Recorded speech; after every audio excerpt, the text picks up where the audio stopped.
Hey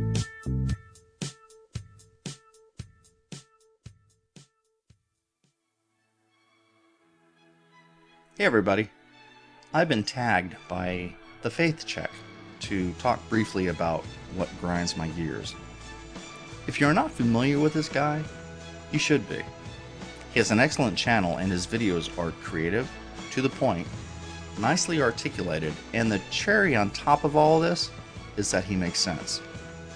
And he will make you think. So if you subscribe to my channel and not to his, you probably should. You'll find a link to his channel below and also at the end of this video. So, as to what grinds my gears. First I would have to say that it would have to be these guys. 1. Eschatolotards.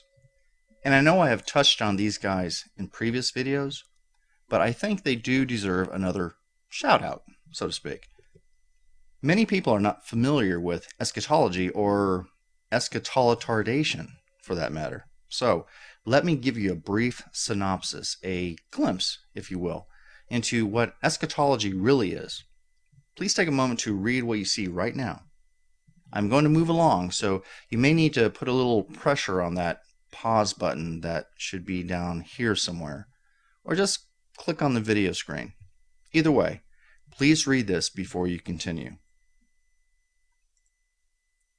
Eschatolotards and creatards are one and the same.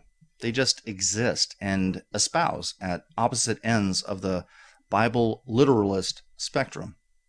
Creatards believe and focus on, well, the whooping of everything into existence 6,000 years ago.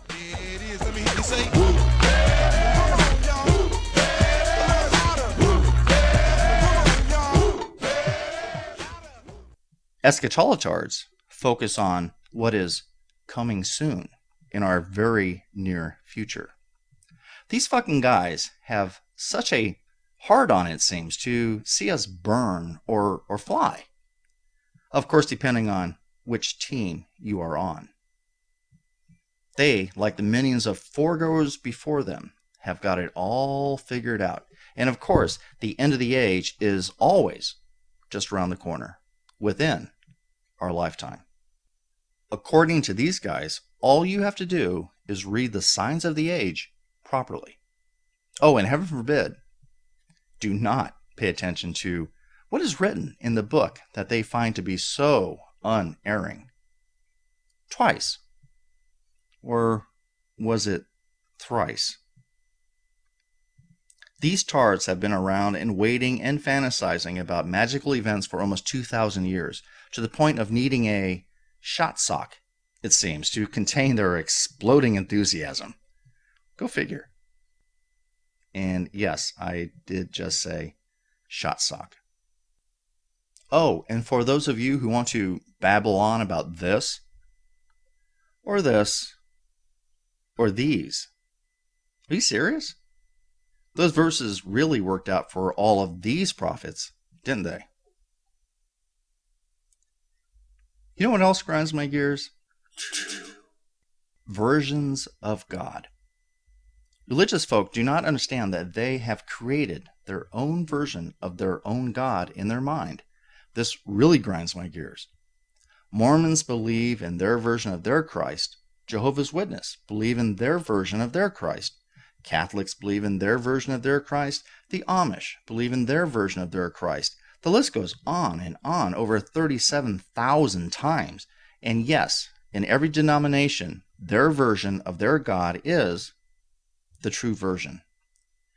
And unfortunately, this goes beyond Christianity. Oh, and by the way, if you believe in and are mesmerized by the European stylized Nordic Jesus with blonde hair and blue eyes, what are you, fucking retarded?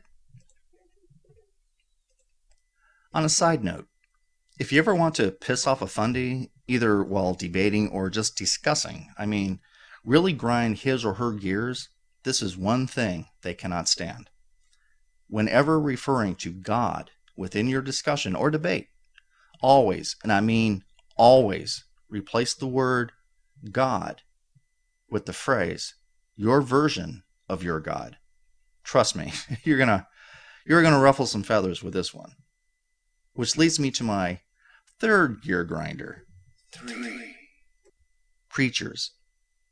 I challenge anyone watching and listening to me right now to go out to a church of your liking, or just sit at home and watch a TV sermon and get through the entire sermon without the preacher reading a verse from the Bible and then telling you what it means.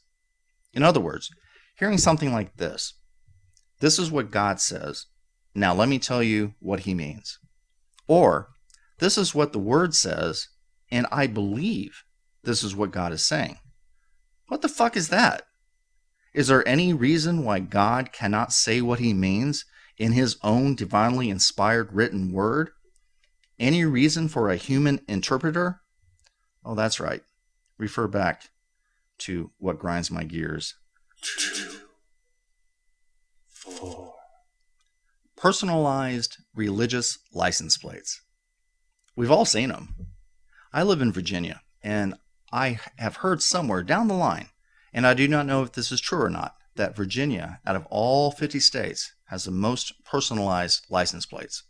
I cannot even pull into traffic without saying this, or this, or this, or this, or this, etc., etc. You want to know why these plates grind my gears? It is just knowing that the driver, the owner of the car, fits somewhere into my aforementioned 3 gear grinders.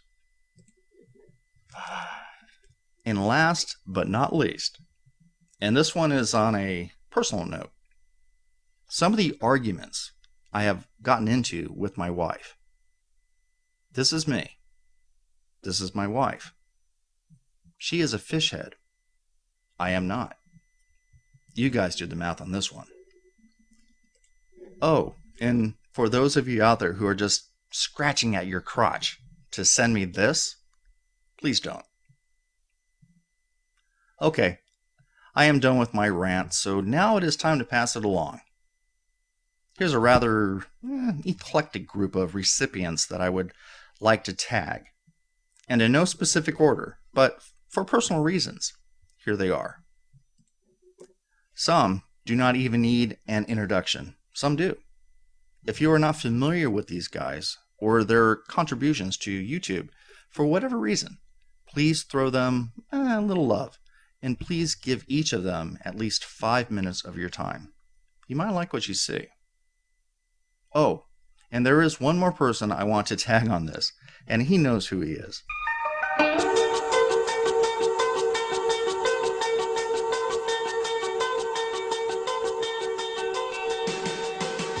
Whoops, I guess I should have put this at the beginning. Mea culpa. Take care, everybody, and thank you for watching.